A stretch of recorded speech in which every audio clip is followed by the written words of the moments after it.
ल हामी चाहिँ आज फोटोसपमै छौँ आज पनि होइन र फोटोसप अन्तर्गत हामी चाहिँ आज फोटोसपमा क्रप टुल युज गर्न सिक्दैछौँ क्रप टुल त्यसपछि गएर फ्रेम टुल र आई ड्रप टुल तिनवटा टुल आज हामी यस भिडियोमा सिक्छौँ अनि अर्को पनि छ के अरे पर्सपेक्टिभ क्रप टुल हामी यो सबै आज यस भिडियोमा युज गर्न सिक्छौँ है कसरी युज गरिन्छ त्यसको काम के हो हामी आज यस भिडियोमा हेर्छौँ र हामी कम्प्युटर स्क्रिनतर्फ हेर्छौँ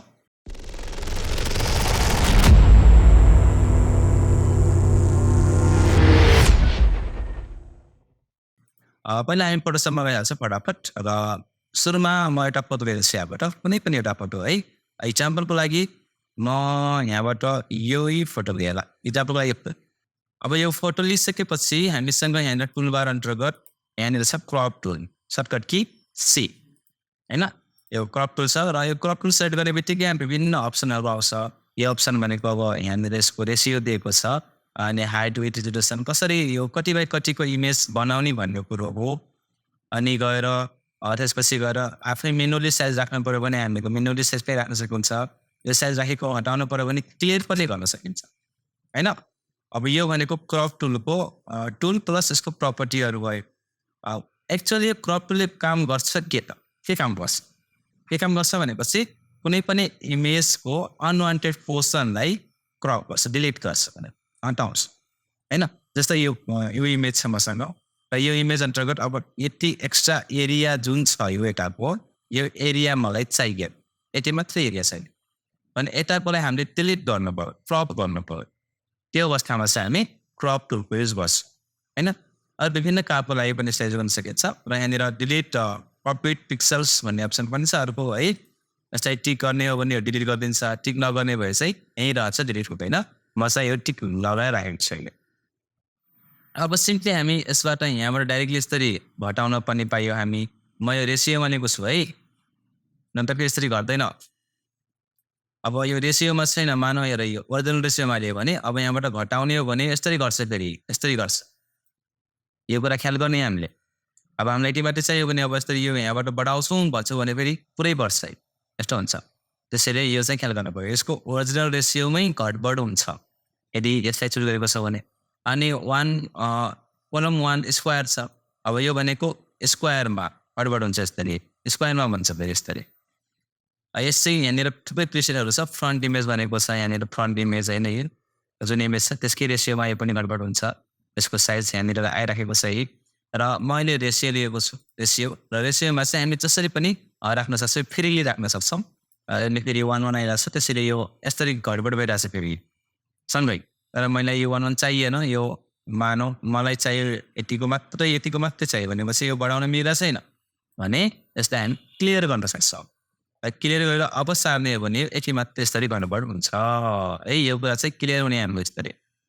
र यति गरिसकेपछि हामी यसमा यो टिक मार्क लगाइदिन्छौँ यो क्रप भइहाल्छ बाँकी एरिया चाहिँ डिलिट हुन्छ क्रप हुन्छ यो भनेको क्रप टुल तर बुझ्यौ क्रप टुल यसरी काम गर्छ यो थाहा पाउने अनि अर्को चाहिँ यो पर्सपेक्टिभ क्रप टुल म एकैछिनपछि सिकाउँछु अहिले यो है त्योभन्दा पहिला चाहिँ हामीसँग छ फ्रेम टुल फ्रेम र फ्रेमले कसरी काम गर्छ भनेपछि हामी इक्जाम्पलको लागि चाहिँ के गर्न सक्यौँ भनेपछि जस्तो कि म एउटा फोटो लिन्छु सर्टिफिकेट लिने हुन्छ तर सर्टिफिकेट नलिएँ भने के लिउँ पक्कै सर्टिफिकेटको डिजाइनै लिएँ म कि अहिलेको लागि होइन जुन यो सर्टिफिकेट छ र यो कति ढिलो हो र सर्टिफिकेट अन्तर्गत यहाँनिर हामीले फोटो राख्नुपर्ने छ र फोटो योभन्दा बाहिर एक्स्ट्रा एरिया नचाहिने यो नजाओस् होइन जुन यति एरिया बनाएको छ यतिमा मात्रै फोटो राखोस् यसरी फोटो राख्नु छ भने हामी यहाँबाट यो फ्रेम टुल लिएर यसरी पहिला हामी सेलेक्ट गर्छौँ फ्रेम बनाउँछौँ एउटा यसरी यो फ्रेम बने यहाँसम्म र अब कुनै पनि यहाँनिर एउटा फोटो लिएर आउँछौँ हामी मानौँ म यहाँबाट प्लेस गर्दैछु एउटा फोटो प्लेस र यसभित्रबाट म कुनै एउटा फोटोलाई पिक गर्छु ल मानौँ यहाँबाट म यो फोटोलाई पिक गर्छु ल प्लेस गर्ने भयो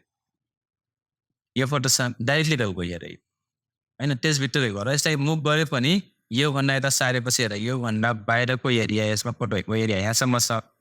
तर यति मात्रै देखिरहेको छ यो बाहिरको एरिया यहाँनिर सो हुँदैन यसरी काम गर्छ फ्रेम टुलले योभन्दा बाहिर यसरी सो हुन दिँदैन यसरी राख्नु छ भने हामी यो फ्रेम टुलको युज गर्न सक्छौँ र कुनै पनि ठाउँमा फ्रेम बनाएर प्लेस गरिदिने हो भने त्यो भित्र फोटो अटोमेटिकली फिट भइहाल्छ कुरो बुझ्यौ? फ्रेम टुलको काम बुझ्यो या बुझेन? बुझ्यो नि होइन?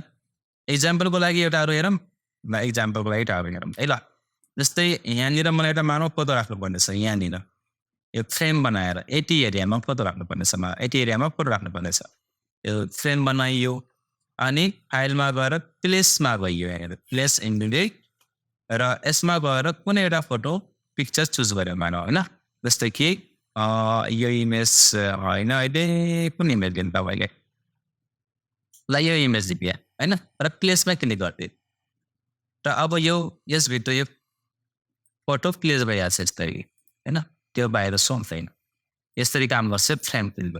त्यति एरियामा चाहिँ यो अटोमेटिकली फिट भइहाल्छ है यति यसको काम अरू केही काम छैन अनि अर्को चाहिँ हामीसँग यहाँनिर यसको तल पेन टुलको तल चाहिँ यहाँनिर हामीसँग आई ड्रपर टुल यसभित्र अरूमै थुप्रै टुलहरू छन् होइन र यसको सर्टकट की आई नै छ र यसको मुख्य काम भनेको कुनै पनि कलरलाई पिक गर्ने कुनै पनि फोटोको कुनै पनि इमेजबाट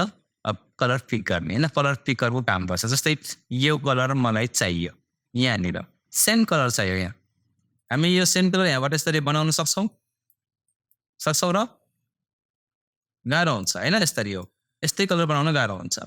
हो यो अवस्थामा चाहिँ हामी यो आई ड्रपर टुल लिएर यहाँ क्लिक गर्ने हो भने यस्तै सेम कलर यसले यहाँनिर ल्याइदिन्छ क्लिक गरिदियो यही कलर त छ नि यहाँनिर ब्ल्याक चाहियो ब्ल्याकमा क्लिक गर्छ ब्ल्याकै जान्छ यहाँनिर ए व्हाइट चाहियो व्हाइट यहाँ व्हाइट आइहाल्छ जुन कलर चाहियो त्यो कलर हामी यसरी पिक गर्न सक्छौँ र यो कलरलाई हामी आफूले चाहेको ठाउँमा युज गर्न सक्छौँ यो काम भनेको यो कलर पिकर आई ड्रपर टुल भन्छ यसमा है अथवा यो फोटोबाट कलर पिक गर्नु पर्यो मानौँ मलाई यहाँनिरको कलर चाहियो यो कलर सेम टु सेम यस्तै कलर मलाई यहाँ चाहियो भनेपछि म सिम्पली यसमा क्लिक गर्छु यो कलर यहाँनिर आइहाल्छ र अथवा हामी यसमा छौँ यो मुभ टुलमा र मुभ अन्डरगत मैले कलरमा क्लिक गरेँ अब यही कलर मलाई चाहिरहेको छ यहाँबाट मिलाउन गाह्रो भइरहेछ भने पनि हामीले यो यहाँबाट बाहिर जाने बित्तिकै यो जुन कलर पिकर होइन प्रोग्राम कलर यो डायलग्स बक्स छ यसको बाहिर जाने बित्तिकै यो आई ड्रपर टुल अटोमेटिक आइहाल्छ होइन सेलेक्ट भइसकेको छ र हामी यस्तै डाइरेक्टली क्लिक पनि गरेर यो कलर पिक गर्न सक्छौँ यो भनेको आई ड्रपर टुलको काम सिम्पली के बुझ्यो त हामी आई ड्रपर टुलको काम कलर पिक गर्ने कुनै पनि इमेजबाट कुनै पनि कलर आफूलाई चाहिएको कलर जुनसुकै कलर पिक गर्नको लागि हामी आई ड्रपर टुलको युज गर्छौँ भनेर बुझ्नु पर्यो है अनि सेम टुल पनि बुझ्ने हामी सेम टुलको काम कुनै पनि होइन फोटोको कुनै पनि पोजिसनमा एउटा एरिया सेलेक्ट गरेर त्यसभित्र फोटोलाई प्लेस गर्नु छ भने हामी फ्रेम टुल युज गर्छौँ यो काम आउनु पर्यो र अर्को यहाँनिर चाहिँ क्रप टुलको काम भनेको कुनै पनि इमेजको अनवान्टेड पोर्सन जुन छ त्यसलाई डिलिट गर्ने अनवान्टेड पिक्चरलाई डिलिट गर्ने क्रप गर्ने होइन त्यो क्रप गर्नको लागि हामी यसरी क्रप टुलको युज गर्छौँ भनेर बुझ्नु पर्यो र यति जानिसकेपछि अब हामी हेर्छौँ अर्को हामीसँग चाहिँ यहाँनिर पर्सपेक्टिभ क्रपको होइन यसको लागि चाहिँ हामी के चाहिन्छ भनेपछि इक्जाम्पलको लागि है यो जुन पर्सपेक्टिभ क्रप टुल छ नि हामीसँग यो पर्सपेक्टिभ क्रप टुल यो भनेको कुनै हामी क्यामेराबाट फोटो खिचेको हुन्छ नि त्यो फोटोहरू बाङ्गो हुन्छ यो त्यसको कर्नर मिलाउनु हुँदैन बाङ्गो तिङ्गो हुन्छ त्यो अवस्थामा त्यसलाई सिधा स्ट्रेट गर्नको लागि चाहिँ हामी यो पर्सपेक्टिभ क्रप टुलको युज गर्न सक्छौँ डकुमेन्ट्सहरू अरू फोटोहरू पनि हुन्छ थुप्रै होइन जस्तै मसँग यहाँ केही सिटिजनसिपहरू छ यहाँ सिटिजनसिपहरू छ जुन कि क्यामेराबाट फोटो खिचेको छ कि यसरी बाङ्गो छ नि होइन देखिरहेको छ नि त्योभन्दा पहिला एउटा यो काम पनि गर्न सक्छौँ हामीहरू है जस्तै क्रप टुलको काम मसँग यहाँनिर दुईवटा नागरिकता छ है र दुईवटा नागरिकता अन्तर्गत मैले यसलाई ओपन गर्दैछु यहाँनिर अनि अब यो जुन नागरिकता छ होइन सिटिजनसिप छ है अब यसलाई मलाई यति मात्रै एरिया चाहियो यति धेरै यो एक्स्ट्रा एरिया चाहिएन यति मात्रै चाहियो भने हामीले यसरी सारेर यसलाई करप गर्न पनि सक्यो किनभने करप टुल लिने बित्तिकै यो करप टुल लिने बित्तिकै यहाँबाट यस्तरी आउँछ र यस्तरी के गरेर यस्तरी हामी तान्न पनि सक्यौँ यो सिधा सिधा छ मिलिरहेछ ओके गरिदिन्छ हामीले पर भइहाल्छ है जस्तै यसमा गएँ मैले फेरि अब यहाँबाट क्लिक गरेँ तानिदिएँ र छोडिदिएँ पर्फेक्टली त भएको छैन यता थोरै त धेरै कटिराखेको छ होइन यो अवस्थामा चाहिँ हामीले रोटेट पनि गर्न सक्छ यसलाई जस्तै यो यस्तरी हामी यहाँबाट सेलेक्ट गर्छौँ सेलेक्ट गरिसकेपछि यस्तो आयो अनि यसलाई थोरै हाम्रो यस्तरी रोटेट पनि गर्न पायौँ यस्तरी रोटेट गरेर यदि मिल्छ भने मिलाउन पायौँ हामी यस्तरी र ओके गरिदिन्छौँ यो करप टुल हाम्रो अनवान्टेड पोर्सनलाई हटाइदिन्छ करप टुल काम बुझ्यो नि होइन ल यो करप्ट टुल काम बुझ्यौ अनि अब अर्को हामीलाई छ अब पर्सपेक्टिभ करप्ट टुल यस्तै गरी क्यामेराबाट फोटो खिचेको तर अलिकति बाङ्गो फोटोहरू जस्तै यो दुईटा यहाँनिर नाइटामा हामी देख्न सक्छौँ होइन जुन यहाँनिर छ अब यो जुन बाङ्गो छ यस्तै अब यसमा चाहिँ हामी करप्ट टुल अप्लाई गरेर यो सिधा गर्न मिल्दैन प्लस एउटा झन् यस्तरी अब यस्तरी छ भर्टिकलमा यसलाई रोटेट गर्नु पर्यो हामीले होइन रोटेट गर्नको लागि एकदम सिम्पल छ इमेजमा गएर इमेज रोटेसन अन्तर्गत यहाँ थुप्रै अप्सन छ 180 degree 90 degree clockwise 90 degree counter clockwise भनेको कसरी घडी घुम्छ यतातिर घुमाउने कि काउन्टर क्लकवाइज भनेको घडी जसरी घुम्छ त्यसको उल्टो घुमाउने ल मैले यसमा पुनः क्लिक गरेँ भने यो सिधा हुन्छ ल भन्नु तपाईँ काउन्टर क्लकवाइज या क्लकवाइज काउन्टर क्लकवाइज अब यसमा क्लिक गऱ्यो भने यो सिधा हुँदछ यसरी बाङ्गोस् र अब हामी सब करप्ट टुल अप्लाई गरेर यसलाई हामी करप्ट गर्न सक्छौँ हेरौँ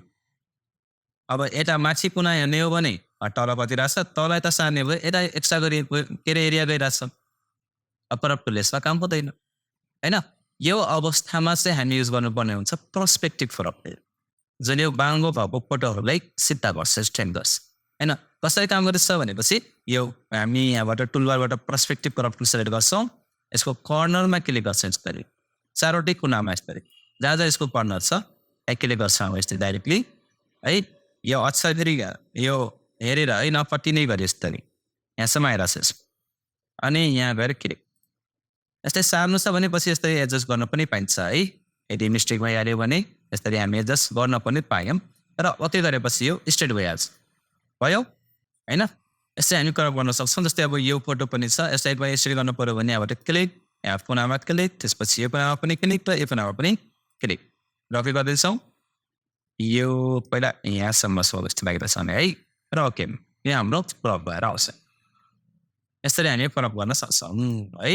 र करप्ट गरिसकेपछि यसलाई मैले कन्ट्रोल एल प्रेस गरेँ अलिकति कन्ट्रास्ट दिनको लागि थोरै टिको यताबाट थोरै लाइटिङ र ओके गरिदिएँ त्यस्तै गरी यसमा पनि कन्ट्रोल एल त्यसपछि गएर यहाँबाट थोरै कन्ट्रास्ट र यहाँबाट थोरै लाइटिङ यस्तो होइन मिलाउनु र मिलाइसकेपछि अब यसलाई प्रिन्ट गर्नको लागि यतिकै अब प्रिन्ट गर्न सकिँदैन फेरि छुट्टा छुट्टै हुन्छ प्रिन्ट गर्नको लागि अगाडि पछाडि राखेर बनाउनु पर्यो हामीले होइन अब अगाडि पछाडि राखेर बनाउने कसरी हामी त्यो कुरा पनि आज सिकिहाल्छौँ र अगाडि पछाडि राखेर प्रिन्ट गर्न रेडी पार्नको लागि हामीलाई चाहिने अनुसार नयाँ डकुमेन्ट फाइल न्यू डकुमेन्ट होइन र यहाँबाट फोटोमा म गएँ फोटोमा गइसकेपछि यहाँनिर 4:6 लिने पोर्ट्रेटवाला नागरिकताको लागि एकदम पर्फेक्ट हुन्छ है 4:6 र क्रिएट गर्ने यो फुल छ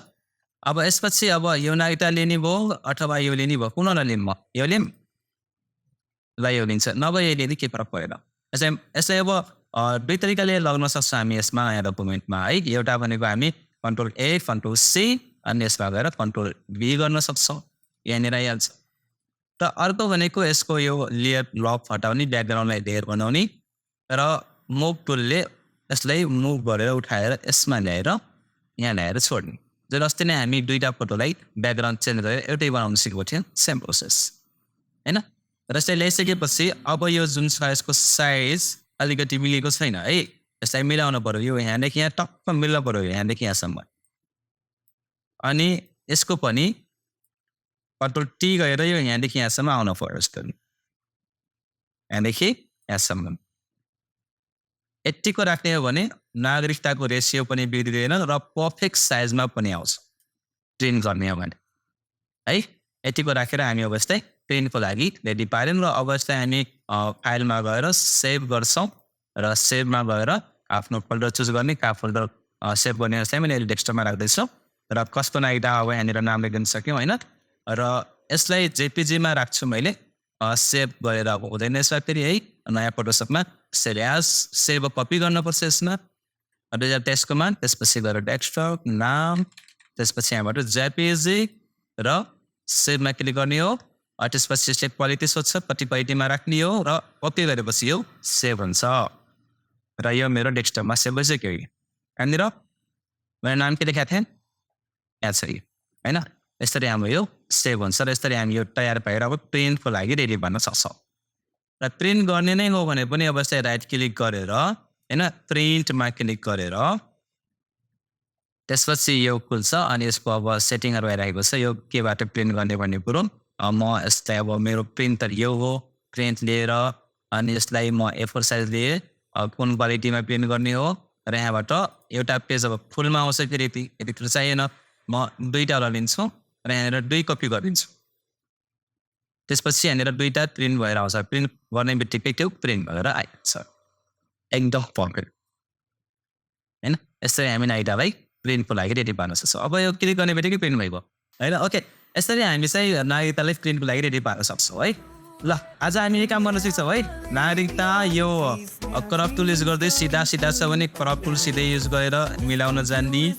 यदि बाङ्गो तरिकाले यो नागरिकताहरू छ फोटो यो क्यामेराबाट खिचेको छ तर बाङ्गो छ हैन यसरी बाङ्गो टिङ्गो छ भने यसलाई चाहिँ हामी यो पर्सपेक्टिभ क्रप टुल लिएर यसलाई सिधा पार्न जान्ने र यो जानिसकेपछि यो फ्रेम टुल युज गर्न जान्ने अनि आई ड्रपर टुल पनि युज गर्न जान्ने आज र यसलाई प्रिन्टको लागि रेडी पनि पार्न पर्यो सेभ पनि गर्न पर्यो आजको काम हाम्रो यही है okay keep watching keep practice thank you